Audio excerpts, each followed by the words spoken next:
Hello बच्चों, आज हम लोग वेक्टर के बारे में पढ़ेंगे। ये 11th क्लास का एक बहुत ही इम्पोर्टेंट टॉपिक है जिसकी एप्लीकेशन आपको हर आगे के चैप्टर में आपको मिल जाएगा। ठीक है, तो वेक्टर क्वांटिटी जो एक्चुअली जो भी फिजिकल क्वांटिटी, हम फिजिक्स में फिजिकल क्वांटिटी पढ़ते हैं, तो जिसे हम मेजर करते हैं वो फिजिकल क्वांटिटी होता है। ठीक है, और उसे ही हम फिजिक्स में पढ़ते हैं। ठीक है, तो ऑन द बेसिस हम 7 फिजिकल जो फंडामेंटल फिजिकल क्वांटिटी है वो हम ऑलरेडी पढ़ चुके हैं। तो इसमें हम फिजिकल क्वांटिटी का अलग कैटेगरी देखेंगे। जैसे आपका फिजिकल क्वांटिटी होता है, इसके 2 टाइप्स हम देखेंगे, एक स्केलर और वेक्टर। फिजिकल क्वांटिटी बच्चों क्या होता है जिसे हम मेजर कर सके। जैसे प्यार मोहब्बत जो होती है उसे मेजर नहीं कर सकते हैं, तो वो फिजिकल क्वांटिटी नहीं है। सुख दुख, पेन कितना है, पेन का मेजरमेंट तो नहीं है ना, कि 8 न्यूटन पेन है भाई, 10 न्यूटन मोहब्बत है उसे, ये सब नहीं। इसे हम मेजर नहीं कर सकते हैं, इसलिए ये फिजिकल क्वांटिटी नहीं है। तो फिजिकल क्वांटिटी जिसे हम मेजर कर सकते हैं वो हम आपको डिस्कस कर चुके हैं। तो अब हम देखते हैं कि स्केलर और वेक्टर। अब देखो, 2 चीजें हमको एज्यूम करनी है। जैसे हम अगर बोले कि मेरे पास 50 किलो चावल है, ठीक है, तो है भाई, हो सकता है मेरे पास, ठीक है, ये एक पूरा स्टेटमेंट है।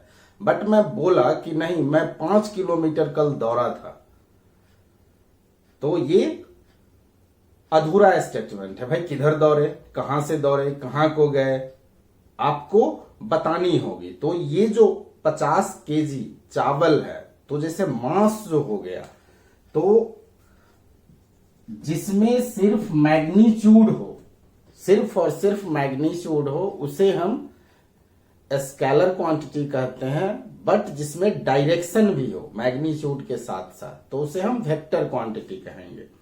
जैसे आपका मास है, मास का सिर्फ मैग्नीट्यूड होता है 10 केजी, 5 केजी, 2 केजी। जैसे आपका डिस्टेंस है, डिस्टेंस भी आपका क्या हो जाएगा, स्केलर क्वांटिटी हो जाएगा। आप और भी पढ़े होंगे, स्पीड हो गया स्केलर क्वांटिटी। वर्क भाई 10 जूल मैंने वर्क किया, तो उसका कोई डायरेक्शन नहीं होता है वर्क का, एनर्जी का। ठीक है, ऐसे ही वेक्टर क्वांटिटी होता है कि जैसे आपका डिस्प्लेसमेंट हुआ। डिस्प्लेसमेंट क्या होता है, किसी एक पॉइंट से दूसरे पॉइंट पे जाते हैं, वो डायरेक्शनल होता है। तो डिस्प्लेसमेंट आपका हो जाएगा वेक्टर क्वांटिटी हो गया। ठीक है, और वेलोसिटी आपका वेक्टर क्वांटिटी हुआ। देखो, vector form of speed is called velocity and vector form of distance is known as displacement. ऐसे क्वेश्चन आ सकता है, तो आप याद कर सकते हो। वेलोसिटी हो गया, फोर्स हो गया। कोई बोला कि हम 10 न्यूटन का फोर्स लगाए, तो भाई कहां लगाए, ऊपर लगाए, नीचे लगाए, दाएं बाएं, किधर लगाए। ठीक है, तो फोर्स इसलिए वेक्टर क्वांटिटी है। तो हमने क्या सीखा कि स्केलर के पास ओनली क्या होता है बच्चों, मैग्नीट्यूड होता है। बट वेक्टर के पास क्या होता है, आपका मैग्नीट्यूड एंड डायरेक्शन दोनों होना चाहिए। ठीक है, तो फिजिकल क्वांटिटी को हम स्केलर और वेक्टर के फॉर्म में हम कर सकते हैं इसे। ठीक है बच्चों, तो स्केलर क्वांटिटी का डेफिनेशन हम लिख सकते हैं कि those physical quantity which have only magnitude. 11th वाले बच्चों को डेफिनेशन में बड़ी प्रॉब्लम होती है, तो इसलिए आप राइट डाउन कर लीजिए कि those physical quantity which have only magnitude is called scalar quantity. Okay, अब इसके बाद बच्चों आते हैं कि जब डायरेक्शन है, तो इसमें हम थोड़ा बहुत आपको नॉलेज बताता हूं। कोऑर्डिनेट सिस्टम का सभी को पता होगा इसमें। ठीक है, इससे पहले हम एक चीज बता दें, जैसे इसका रिप्रेजेंटेशन क्या होता है। रिप्रेजेंटेशन तो रिप्रेजेंटेशन बच्चों हम ऐसे कर देते हैं। तो ये जो लेंथ है आपका, वो आपका वेक्टर का मैग्नीट्यूड देता है, एंड जो ये एरो है, ठीक है, वो डायरेक्शन देगा। ठीक है, अगर मान लीजिए हम इस पे बोलें कि ये एक वेक्टर है और ये एक वेक्टर है, तो ऑब्वियस है, ये लग रहा है कि ये छोटे मैग्नीट्यूड का वेक्टर है और इसका मैग्नीट्यूड बड़ा है, लेकिन है इसका डायरेक्शन सेम ही है। मतलब मान लीजिए ये अगर कोई वेक्टर है तो हम इसके वेक्टर लिखते वक्त हम इसके माथे पे ये तीर लगाते हैं जरूर, तब ये वेक्टर हुआ। ठीक है, और ये मान लीजिए वेक्टर बी है, तो हम कह सकते हैं कि वेक्टर बी का मैग्नीट्यूड जो होगा वो ए के मैग्नीट्यूड से बड़ा है। ठीक है, अब देखिए ये जो मॉड अगर लगा देते हैं तो उसको हम क्या बोलते हैं, मैग्नीट्यूड बोलते हैं। मॉड वैल्यू सिर्फ मैग्नीट्यूड देता है मुझे। ठीक है, तो रिप्रेजेंटेशन, मान लीजिए किसी वेक्टर को रिप्रेजेंट करना है तो उसके ऊपर हम क्या लगा देंगे, मान लीजिए फोर्स है तो फोर्स के ऊपर हम ऐसे, आप पढ़ते होगे, कभी कभी कोई ऐसे भी कर देता है। ठीक है, लेकिन ऐसे करेंगे हम लोग। अब जब वेक्टर है मैग्नीट्यूड तो हम समझ गए। अब डायरेक्शन, तो डायरेक्शन निकालने के लिए बच्चों बहुत विभिन्न विभिन्न प्रकार के तरीके हैं। तो आप कोऑर्डिनेट सिस्टम जानते होंगे कि बच्चों ये हम x लेते हैं और ये y लेते हैं। ठीक है, तो z कैसे जाएगा, ये ऐसे ऐसे जो होगा ये z एक्सिस होगा। ठीक है, तो x एक्सिस। अब देखिए कोई बच्चा कह सकता है नहीं सर, हम अगर मान लीजिए ऐसे x ले और ऐसे y ले तो क्या मेरा सही है, और ये 90 डिग्री है, तो ये दोनों कोई भी ले सकते, आप ऐसे भी ले सकते हो, ऐसे भी ले सकते हो, बट शर्त ये है कि दोनों के बीच, एक्सिस के बीच 90 डिग्री का एंगल होना चाहिए। ठीक है, तो अब कोई मान लीजिए कि इधर मान लीजिए 2 किलोमीटर कोई बच्चा इधर दौड़ा। ठीक है, तो इसको डायरेक्शन में हम देखिए, एक आप सुने होंगे आई वेक्टर, तो आई ऊपर में हम कैप लगा देते हैं, आई कैप। अभी आप समझिए, ये होता है unit vector along X axis. ठीक है, ऐसे ही बच्चों J cap unit vector along Y axis, और ऐसे के कैप ये unit vector along Z axis. ठीक है, तो यूनिट वेक्टर का मतलब होता है, यूनिट वेक्टर क्या होता है, इट्स मैग्नीट्यूड इज 1।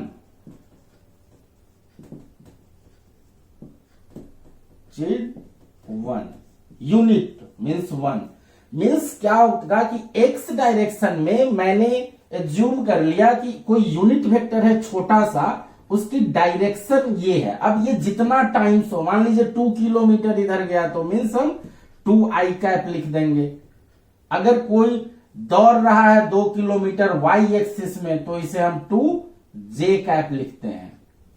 ठीक है बच्चों, अब मान लीजिए के में कोई जा रहा है, के क्या होता है, एक्स और वाई से परपेंडिकुलर आगे की तरफ, यहां पे है पॉइंट ये, तो उसको लिख देंगे 2 के कैप लिख देंगे। ठीक है,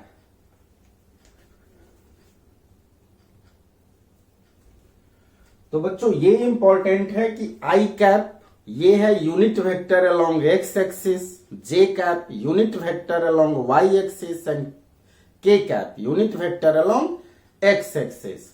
ये हम डायरेक्शन निकालने के ये तरीके हैं। अब मान लीजिए कि एक हम ये जानना चाहते हैं कि जैसे आप, एक होता है इसमें पोजीशन वेक्टर,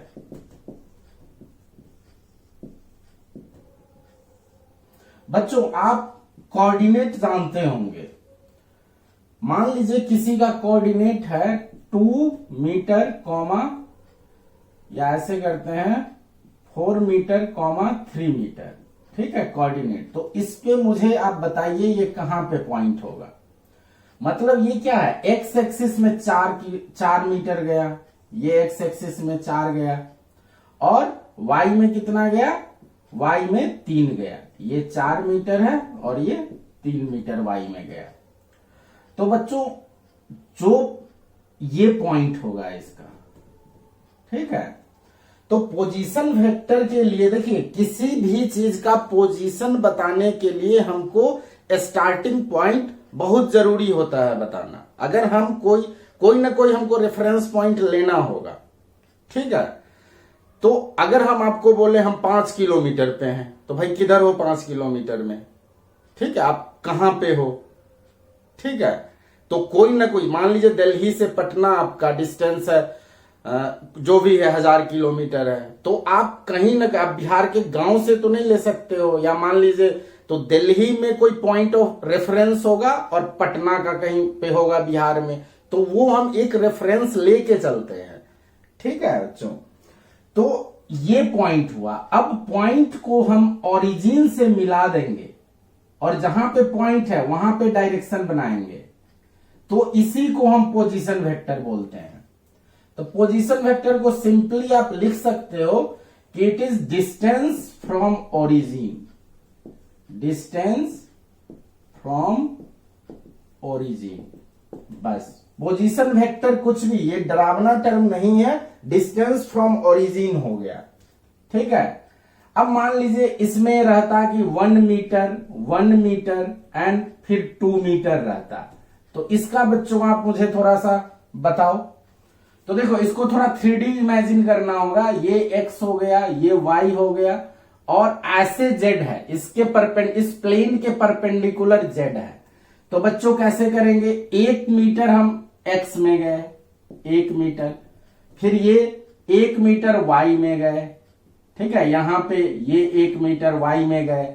अब देखो यहां से हम 2 मीटर j में गया है, मतलब 2 मीटर, इससे इतना डिस्टेंस, ठीक है। तो ये पॉइंट यहां पे होगा और इस पॉइंट को हम ओरिजिन से मिला देंगे, तो वही आपका पोजीशन वेक्टर हो जाता है।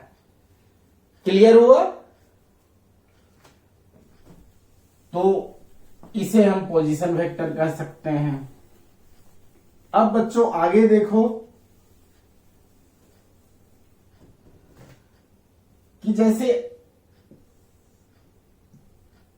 इससे पहले मैं एक चीज बता दूं आपको कि ये अगर 37 डिग्री है, ठीक है, तो ये 3, 4 और 5 होता है। ये बच्चों एकदम याद होना चाहिए, ये नीट के बच्चों को तो बिल्कुल ही याद होना चाहिए। अब इसमें अगर ये हो गया तो आप बताइए साइन 37 कितना हो गया। साइन थीटा क्या होता है, पर p/h मीन्स 3/5, ये 0.6 हो गया। और cos 37 बच्चों b/h, तो यहां बेस बाई हाइपोटेन्यूज 0.8 हो गया। ये याद रखना चाहिए, या ये डायग्राम याद रख लीजिए, ठीक है। अब हम ये क्यों बताए, ये हम एक चीज समझने के लिए आपको बोले हैं। ये बच्चा 1 मिनट आप देखिए। अब मान लीजिए कि ये जो आपका डिस्टेंस है, ठीक है, ये आपका 3 है। मान लीजिए कि 3i और 4j का मुझे डायग्राम बनाना है। तो 3 कितना गया है, ये x में गया, ठीक है। तो 3x में गया, मान लीजिए ये पोजीशन वेक्टर दिया हुआ है किसी का, और 4 आपका y में गया है, 4 मीटर। तो जो पोजीशन वेक्टर का जो मैग्नीट्यूड होगा, ये बच्चों कैसे निकालेंगे बताइए। ये आपका क्या हो गया, राइट एंगल ट्रायंगल, इसमें पाइथागोरस थ्योरम लगा देंगे, तो ये हो जाएगा 4² प्लस 3² मीन्स 16 प्लस 9, ये हो जाएगा 25 मीन्स 5। तो मतलब ये 5 हो गया, ठीक है।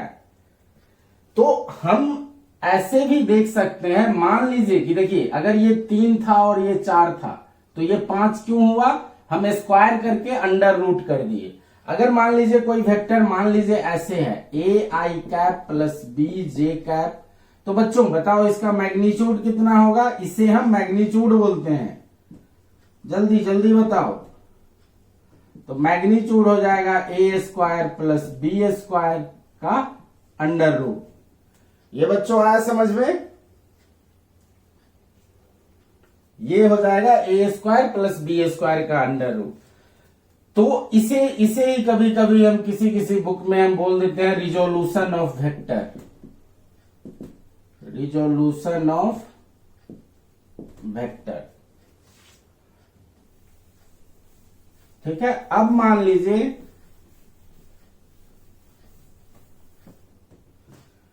कि कोई वेक्टर है, मान लीजिए ए, वो आपका लिखा हुआ है A I cap plus B J cap plus C K cap. ठीक है, तो इसका क्या होगा, देखो इसको भी हम अगर चाहें तो इस पे समझ सकते हैं 3D में। मतलब देखो ये x में कितना गया, a गया, y में कितना गया, y में ये गया b, है ना, b जे कैप, और c में कितना गया, c मतलब c के यहां पे ये पॉइंट है। ठीक है, तो सबसे पहले हम क्या करेंगे, हम इस पॉइंट को इस पॉइंट से मिलाएंगे, तो ये कितना आया, ए स्क्वायर प्लस बी स्क्वायर का अंडर रूट हो जाएगा। ठीक है, अब समझो थोड़ा, ये ए था, ये बी था, और सी कहां है, ये वाला है सी। अब देखिए ये वाला जो सी है इस प्लेन के परपेंडिकुलर है, अब इसके पॉइंट को हम इसके ओरिजिन से मिलाएंगे। ठीक है, तो ये हाइपोटेनस का काम करेगा और ये बेस और ये परपेंडिकुलर हो जाएगा, तो फिर ए का जो मैग्नीट्यूड होगा वो क्या हो जाएगा, A square plus B square under root का स्क्वायर, बेस स्क्वायर और प्लस, बच्चों समझना है कोई भारी भरकम चीज नहीं। अब ये कितना है सी, थोड़ा 3D इमेजिन करो, तो ये क्या हो गया, A square plus B square plus C square का अंडर रूट। ठीक है, तो इतना डिटेल में मुझे बुक में आप देखोगे तो ये नहीं समझाया गया है, बट आप अभी आप क्यों होता है कैसे होता है ये समझ गए। कोई भी वेक्टर दिया रहेगा उसका हम मैग्नीट्यूड तुरंत निकाल सकते हैं, और कैसे हम निकाले वो हम बता दिए हैं। कंसेप्ट क्लियर हुआ आपका। अब देखिए, जैसे आपको सिंपली पूछेगा कि फाइंड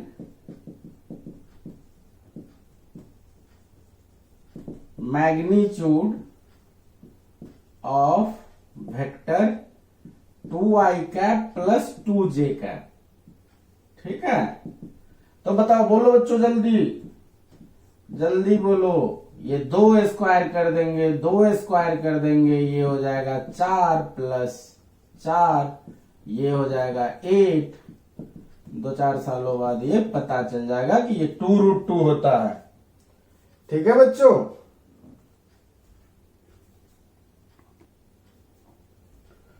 अब बच्चों मैंने डायरेक्शन, वेक्टर क्वांटिटी का डायरेक्शन निकालने के लिए एक तो तरीका था आई जे के वाला, ठीक है, और एक डायरेक्शन है तो नॉर्थ साउथ ईस्ट वेस्ट में भी हम बता सकते हैं, तो बहुत जगह। तो आप बच्चों पहले बता देता हूं कि ये हो जाता है नॉर्थ, ये साउथ, और ये ईस्ट, और ये waste.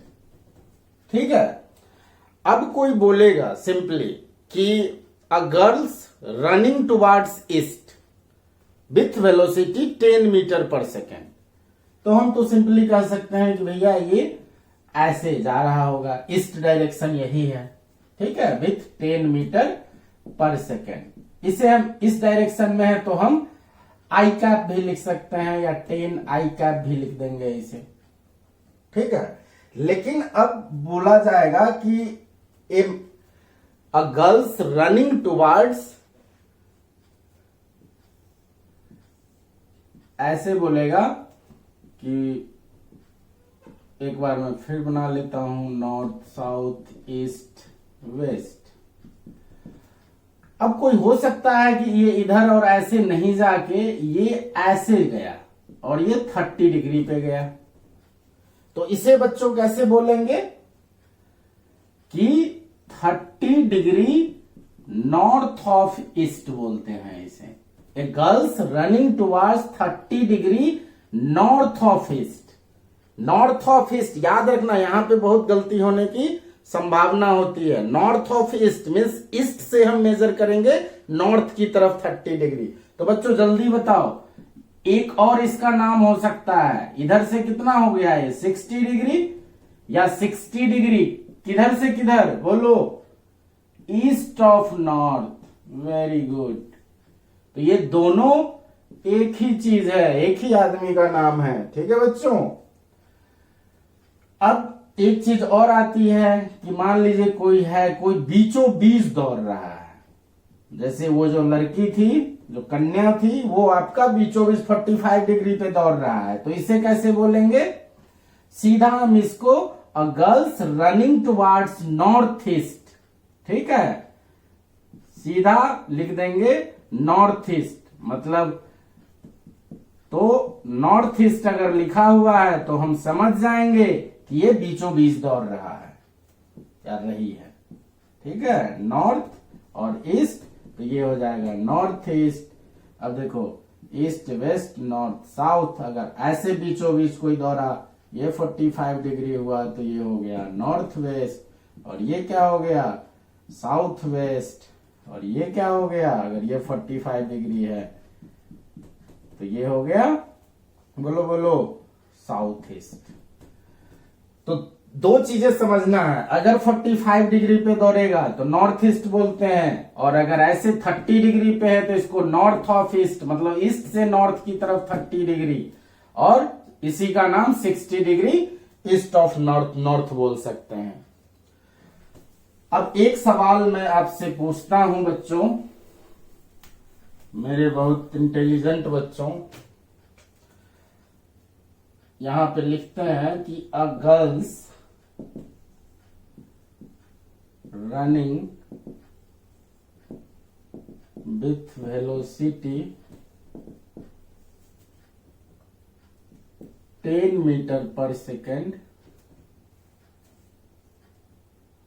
North of east, right in unit vector, या राइट इन INJ, ये कर देते हैं। आप साधारण बच्चे हो, साधारण लैंग्वेज में समझाता हूं। तो बच्चों बताओ, एक गर्ल्स है, वो 10 मीटर पर सेकेंड से north of east 30 degree north, यहां पे ये भी लगा देते हैं, 30 डिग्री नॉर्थ ऑफ ईस्ट जा रही है, तो इसको IJ में कैसे बोलेंगे? क्योंकि ये भी डायरेक्शन ही है, और IJ वाला भी हम सीखे हैं, अभी डायरेक्शन ही है, तो हम डायरेक्शन इंटरचेंज कर सकते हैं। तो बच्चों ये फोटो बनाएंगे, ये हो गया नॉर्थ, और ये हो गया साउथ, और ये हो गया ईस्ट, और ये हो गया वेस्ट। अब 30 डिग्री नॉर्थ ईस्ट मतलब बताओ जल्दी, हम कर लेते हैं कितना, मतलब ये 30 डिग्री ईस्ट से नॉर्थ की तरफ, और ये दिया हुआ है 10 मीटर पर सेकेंड। तो बच्चों IJ में बताना है मुझे, तो कैसे करेंगे? मीन्स ये I में इतना गया है, ठीक है, और आपका J में इतना गया है। ठीक, तो इसको हम समझते हैं, इसे ही रिजोल्यूशन। हम एक सिंपली हम आपको पहले इधर समझा दूं कि अगर कोई वेक्टर है, ये मान लीजिए ये A है, ठीक है, इसका मैग्नीट्यूड हम ले रहे हैं, और ये आपका थीटा है, तो आपका ये जो चीज होगा ये क्या होगा बताओ, ये और ये मान लेते हैं ये y है और ये x है, तो हमें XY निकालना है। बच्चों जल्दी बताओ, जल्दी जल्दी। तो देखो इस ट्रायंगल में cos थीटा क्या हो जाएगा, बताओ बताओ जल्दी, base upon hypotenuse means x by a, तो a is equal to x is equal to a cos theta. ठीक है, अब इसमें देखो साइन थीटा करते हैं, साइन थीटा क्या होगा, परपेंडिकुलर, ये परपेंडिकुलर और ये हाइपोटेनस, तो y हो गया a साइन थीटा। ठीक है बच्चों, तो ये हो गया a cos थीटा और ये हो गया a sin थीटा। कुछ कुछ बच्चे डायरेक्ट याद कर लेते हैं कि नहीं सर जो थीटा के साथ लगा होता है वो cos थीटा होता है, तो ये भी सही है, बट ये ऐसे आया है, वो कोई ऐसे नहीं बोल देना है, उसका हमको हर चीज का कंसेप्ट होना चाहिए। फिजिक्स में हमको समझना बहुत जरूरी है, ठीक है। तो ये a cos जिसके साथ थीटा लगा होता है वो cos थीटा और वो परपेंडिकुलर sin थीटा।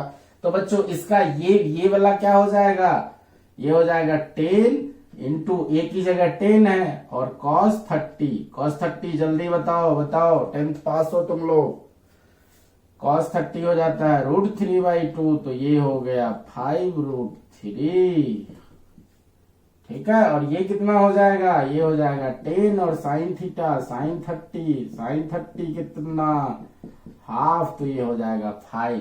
तो ये कितना गया 5√3 आई में गया, मीन्स x एक्सिस में गया, और फिर कितना 5j में गया। तो इसको, इस वेक्टर को हम ऐसे लिख सकते हैं, ठीक है। अब एक चीज बच्चों में जादू बताता हूं, देखो अगर इसका मैग्नीट्यूड निकालो, अभी बताए थे मैग्नीट्यूड कैसे निकालते हैं, स्क्वायर करके अंडर रूट कर दो मैग्नीट्यूड निकल जाएगा। तो 5√3 का स्क्वायर प्लस 5 का स्क्वायर, इसको 2-4 दिन में सॉल्व कर लेंगे, ये हो गया 75 और ये हो गया 25, तो ये 100 और ये 10। तो देखो ये हम क्रॉस चेक करने के लिए किए थे, यही 10 तो यहाँ पे था, इसका मतलब मेरा सवाल भी सही है और कंसेप्ट भी सही है, और जब दोनों सही हो तो हमको खुश हो जाना चाहिए, ठीक है।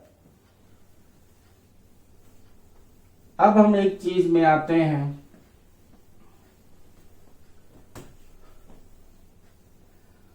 अच्छा बच्चों सिंपल सा कंसेप्ट है, अगर ये है वेक्टर ए, ठीक है, तो -a किधर होगा बताओ, सिंपल -a इधर हो गया गुरुजी, ठीक है।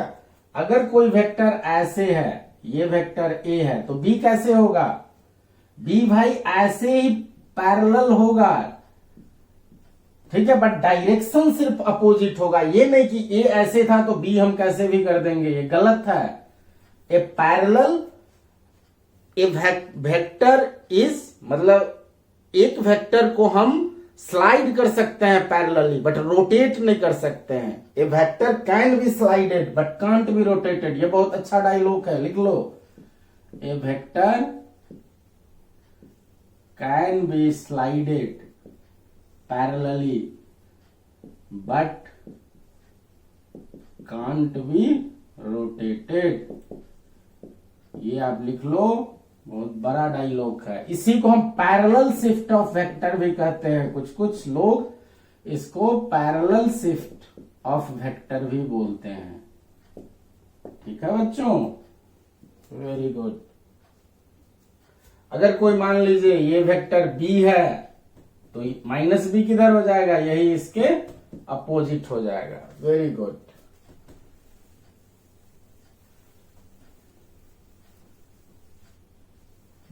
ठीक है, अब हम आते हैं बच्चों कि आपका यूनिट वेक्टर में हम फिर से एक सवाल करते हैं। जैसे आपका 3i कैप और 4j कैप था, मान लीजिए कोई किसी का पोजीशन वेक्टर है, ये वेलोसिटी भी हो सकता है, फोर्स भी हो सकता है, डिस्प्लेसमेंट भी हो सकता है, कुछ भी हो सकता है, ठीक है। मतलब ये क्या है, मतलब 3 गए हम किधर, 3 गए एक्स में और 4 गए हम वाई में, आ गए हम यहां पे। तो ये जो अभी बताए थे पोजीशन वेक्टर क्या होता है, ओरिजिन से उस पॉइंट को मिला देते हैं और जहां पे पॉइंट होता है वहां पे हम एरो बनाते हैं, तीर बनाते हैं। रामायण चल रहा है अभी, ठीक है। अब देखते हैं हम ये कितना है। अब बच्चों ये हम निकाल सकते हैं, जब ये 3 है और ये 4 है तो बच्चों ये 5 होगा, ठीक है। अब ये एंगल बताइए कितना होगा, ये 37 था तो ये 53 होगा। हम इसको एनालाइज कर लिए, ये अभी बताया था बच्चों, एक बार फिर बताता हूं। बहुत ज्यादा इंपॉर्टेंट है ये 37 है तो ये 3 होगा, ये 4 होगा और ये 5 होगा, ये 53 और ये 90। इसको याद रखने का एक और तरीका बता रहा हूं। देखो जो छोटा एंगल होता है उसके सामने सबसे छोटा होगा 3, 3 4 5 5 में सबसे छोटा कौन है 3, तो छोटे एंगल के सामने सबसे छोटा और बड़े एंगल के सामने सबसे बड़ा, तो बच गया बीच वाला एंगल, तो बीच वाला होगा। तो इसको याद कर लेंगे। अब ये चीज याद है तो साइन 37 साइन 53 कॉस 37 कॉस 53 किसी भी चीज की वैल्यू आप निकाल सकते हैं। Very good. अब जैसे इसको हम समझते हैं फिर से, इस वेक्टर को हम मान लो कि हमको 5 आया, ठीक है। अभी आप समझना, अभी पूरा समझाऊंगा फिर समझ में आ जाएगा आपको। और यहां पे हम लिख दिए 3i cap plus 4j cap और बाई 5। हम कुछ नहीं किए हैं बच्चों, ये 5 और 5 से मल्टीप्लाई डिवाइड किए हैं। अच्छा तुम अभी इस 5 को भूल जाओ, इसका सिर्फ मतलब इसका बताओ, इसका क्या है, ये क्या चीज है, ये मैग्नीट्यूड है या डायरेक्शन है। देखो ऊपर का मैग्नीट्यूड 5 होगा, 5 5 कट जाएगा, ये जो है ये डायरेक्शन है। और डायरेक्शन किसके डायरेक्शन में, इस वेक्टर के डायरेक्शन में है। ये नहीं आ रहा है समझ में, कोई बात नहीं, एक बार और समझाता हूं। देखो बच्चों, हमको कोई पोजीशन वेक्टर दिया हुआ है, ऐसे कोई वेक्टर है, तो 3 ऐसे गया, 4 ऐसे गया, ये 5 निकल गया। अब इसको हम कैसे, हम इसको 5 into 5 ऐसे भी लिख सकते हैं। तो ये क्या है, अभी बताया था कि इसका मैग्नीट्यूड कितना हो जाएगा 1 हो जाएगा और ये 5, तो सिर्फ ये डायरेक्शन के लिए दिया हुआ है, ठीक है। इसे हम देखो, इसे हम एक चीज और करते हैं, अब क्लियर होगा। इसे हम ऐसे कर देते हैं, ये 3/5i कैप और प्लस 3/5j कैप, ठीक है। तो अब देखो, अब सिंपली हम इसको बताओ, जिसे अब देखिए इसको हम बना रहे हैं कि 3/5i कैप मतलब 3/5 ये i में गया है, ठीक है, और 3/5 ये j में गया है, ठीक है। तो ये जो वेक्टर है ये भी एक यूनिट वेक्टर। देखो सबसे पहली बात, कंफ्यूजन नहीं आना चाहिए, आई जे के में भी हम यूनिट वेक्टर बोलते हैं, उसे भी यूनिट वेक्टर बोलते हैं, बट आई जे के अलावा भी यूनिट वेक्टर होता है, ठीक है। अब इसको, इसी को अब देखो, इसका मैग्नीट्यूड निकालो पहले, तो 3/5 का स्क्वायर प्लस 3/5 का स्क्वायर, ये कितना हो जाएगा 9/25 प्लस 9/25, नहीं एक तो 4 होगा यार, ये 4 है तो ये 16 हो जाएगा। तो इसको 2-4 दिन में सॉल्व हो जाएगा ऐसे, तो ये हो जाएगा 1। तो देखो इसका मैग्नीट्यूड 1 है, मीन्स ये यूनिट वेक्टर है, ठीक है। तो अब इसे हम कैसे लिख सकते हैं बच्चों, इसको देखो, ये क्या है, ये 5 क्या है, r का मॉडुलस, कोई तकलीफ नहीं। और ये क्या है बच्चों, ये क्या है, ये है आपका, ये जो है ये यूनिट वेक्टर। तो हम यूनिट वेक्टर को टोपी पहना देते हैं, ये ऐसे, और मीन्स किसी भी वेक्टर को हम ऐसे लिख सकते हैं। बुक में डायरेक्ट दिया हुआ है बट हम ऐसे समझा दिए, ठीक है। तो मीन्स ये जो आर कैप जो है, ये देखिए ये वाला जो यूनिट वेक्टर आया है ना, वो इसके डायरेक्शन में है, नहीं। देखो आई जो था बच्चों वो एक्स के डायरेक्शन में था यूनिट वेक्टर, जे जो था वो वाई डायरेक्शन में था, लेकिन अभी जो ये यूनिट वेक्टर आया है वो इसके डायरेक्शन में है, ठीक है।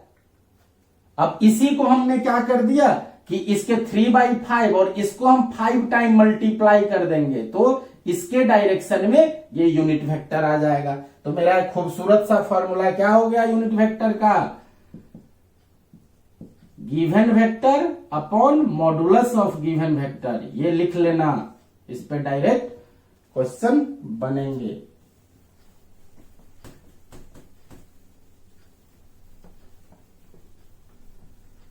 ठीक है बच्चों, तो किसी भी वेक्टर को, जैसे ए वेक्टर है तो इसको हम कैसे कर सकते हैं, कैसे लिख सकते हैं, मॉडुलस ऑफ ए और यूनिट वेक्टर ऑफ ए। तो मीन्स यूनिट वेक्टर ऑफ ए हो जाएगा given vector upon modulus of given vector. Very good, ठीक है। अब सर इतना जो भारी भरकम चीज पढ़ा रहे हो, इसका यूज कहां पे है बच्चों? तो इसका यूज भी अभी मैं बताऊंगा, तब आपको सवाल बनेंगे। सबसे पहले तो बेसिक सा क्वेश्चन करते हैं कि find unit vector of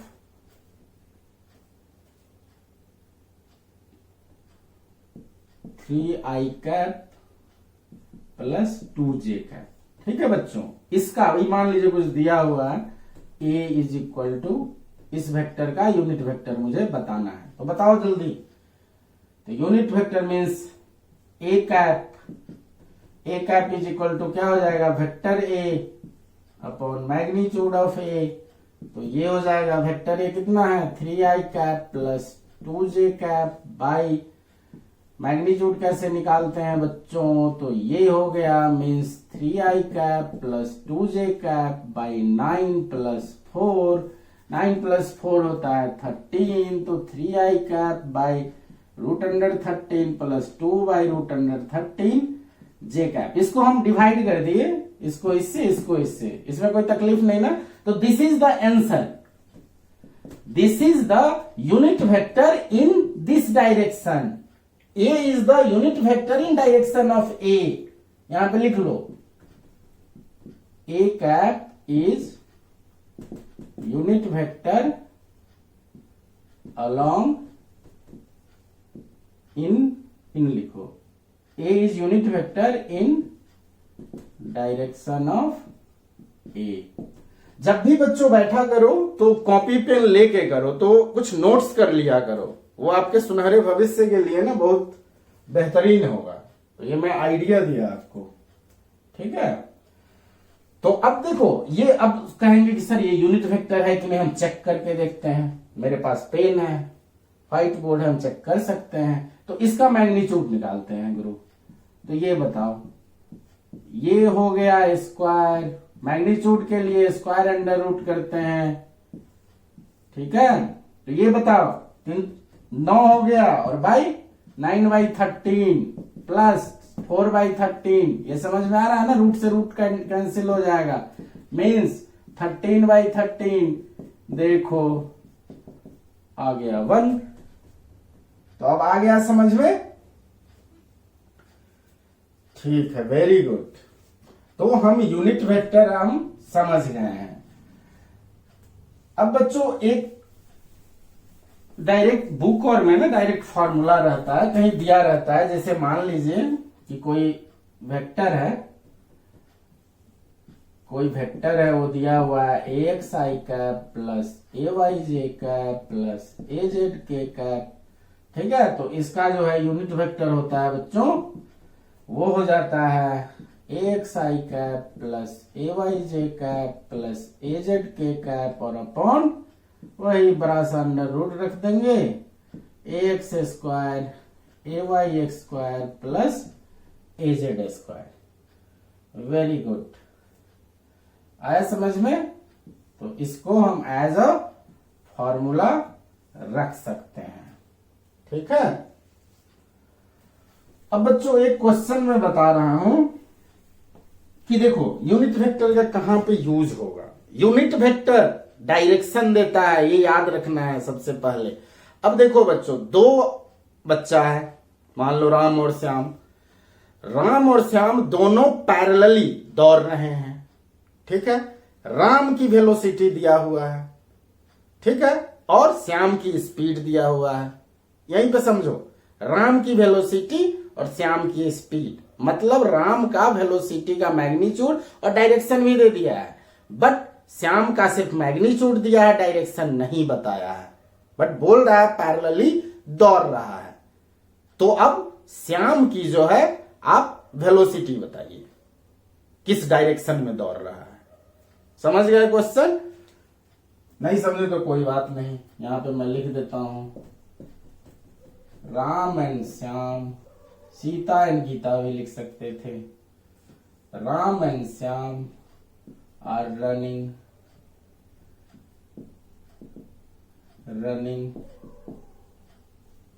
parallel to each other. Ram have velocity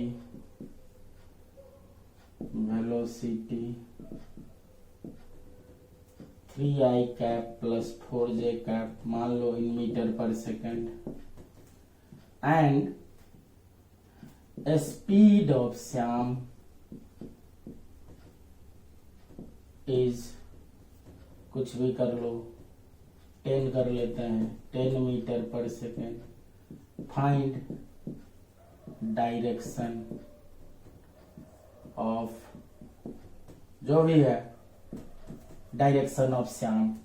तो बच्चों इसमें हमको क्या करना है, मुझे देखो ये जो है हमें वेलोसिटी ऑफ, पहले लिख लेते हैं, देखिए velocity of Ram is equal to क्या हो जाएगा, वेलोसिटी ऑफ राम का मैग्नीट्यूड और इनटू वेलोसिटी ऑफ राम का यूनिट वेक्टर।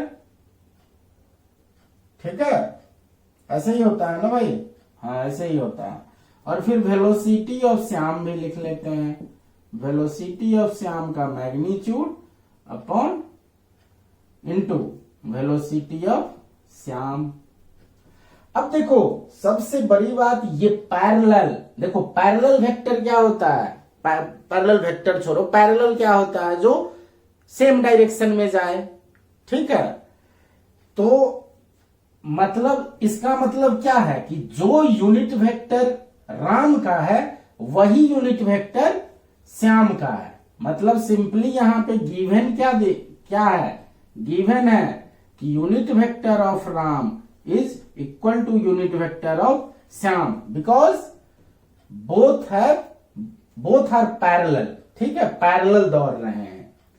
तो अब बच्चों बन जाएगा, अब यहां से देखो तो वेलोसिटी ऑफ, क्या करो, velocity unit vector of Ram निकाल लो। तो यूनिट वेक्टर ऑफ राम क्या हो जाएगा, राम का दिस यहां से अपॉन ये, तो ये कितना दिया हुआ है, 3i cap plus 4j cap by 3 square 4 square under root, तो 3/3i cap plus 4j cap upon 5, तो मतलब 3/5i cap plus 3/5j cap. तो जो डायरेक्शन है, ठीक है, जो डायरेक्शन है आपका राम का, जो यूनिट वेक्टर है वही क्या हो जाएगा, वही श्याम का होगा। तो वेलोसिटी मतलब यूनिट वेक्टर ऑफ श्याम भी यही होगा।